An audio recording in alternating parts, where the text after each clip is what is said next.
Dozani bogogo nomkhulu, Gogo Bathini Mbatha lona, saluka sendoda esikhulumayo. Cha ngani zakwethu namhlanje yena ngifuna sikhulume ngento ebalekile. Ngifuna singene futhi odabeni Inhlambuluko. Umbuzo uthi wesaluka sendoda iyona yonke yini Inhlambuluko edinga ukuthi yenziwe? Cha. Akuyona yonke Inhlambuluko ngani zakwethu edinga ukuthi yenziwe. Kunenhlambuluko okufanele ukuthi niyeke nje nezingenziwe. Ngisho kuthiwa ziyakhalazeka, kuthiwa zinjani. Ngizoqala enhlambulukweni yokuqala. Inhlambuluko yabantu abashone bangasathandani noma bangasangenelani noma bangasazwani okungowesifazane nowesilisa.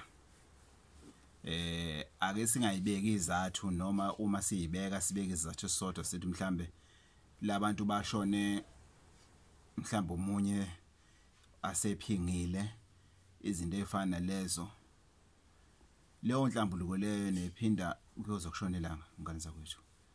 Bebengasangenelani labo bebengasazwani umunye nomunye bese kaphila impilo yakhe.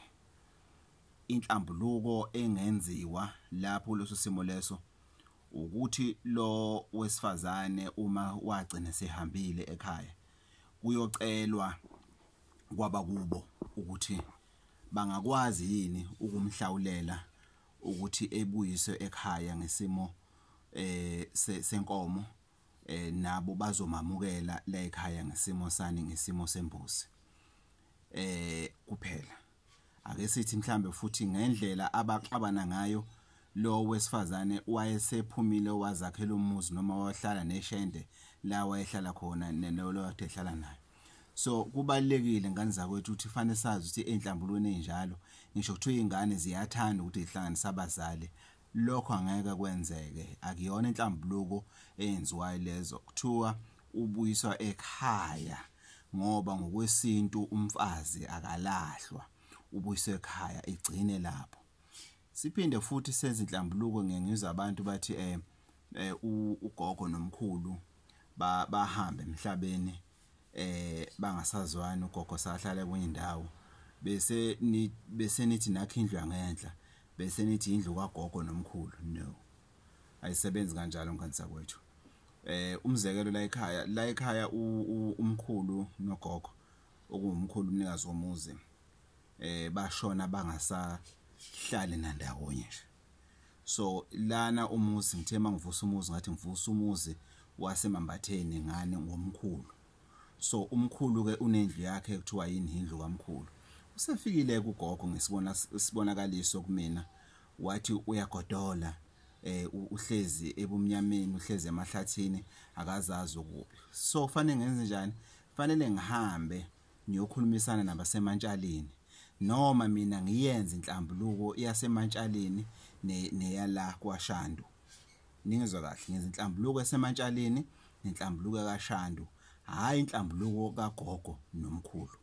Bese gogo ke ayakwazi ukuthi ngimakhele indlu ekwazi ukuthi ehlale, ngoba umuntu ongahlawulile hayi ukuthi akangena ekhaya, angangeniswa ekhaya kodwa fanele ukuthi ahlaze azi ukuthi noma yithonga ukuthi akapheleli. Chaza ukuthi abasematshaleni nabo fanele kube khona abakuphoselayo esivivaneni. Ngenhlanhla ke ukhona wasematshaleni engiyikhulumile naye le ndaba lena, wayeseyizwisisa ukuthi hayi ngempela kufanele ugogo axoliselwe ngesimo sani, ngesimo senkomo.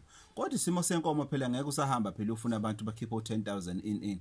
Ngisho angafika no100 rand inkomo leyo bese thina simamukela ke ngembuzi ephilayo.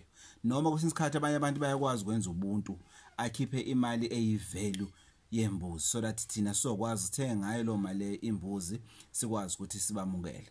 So ngani zakwethu akuyona yonke inhlambuluko edinga ukwenzela. Kwesinye isikhathi ingane la ekhaya yahamba emhlabeni isho ixabane noma emncane ngoba abazali bekuyizithembu, izinto ezifana lezo kwakuba sekubangwa indaba njena yesithembu in. Leyo nhlambuluko le niyenzani? Ngoba kuthiwa ukuthi khona umuntu adethakatha khona umuntu adelokhuza. Nina fanele nibageze imoya yabo emibi athi bayenza basemhlabeni. Fanele nibahlambulule, hayi inhlambuluko. Kunomehluko phakathi kokuhlambulula nenhlambuluko. inhlambuluko it's making peace, ukuhlambulula, ukugeza umuntu izinto ezimbi. Akenzi peace nanoma ukumgeza nje ukuthi la ikhona abe yithonga elihle. Uma bona-ke bangamathonga sebedecide-ke manje ukuthi bazokwenza inhlambuluko, bazoyicelela bona ukuthi sicela inhlambuluko la sikhona, bazofika ngamunye ngamunye. Ngani zakwethu isalukazi sendoda lesi uGogo Bathini Mbatha, intatheli yamathongo. Ngani zakwethu inkosi ithela umusa kuyisabatha, sithi abahambile bayisabetheni ngathi inkosi ngababhala encwadini zabangcwele. Ngani zakwethu 083 533 9183 malutho. Ungakhohlwa phela usubscribe.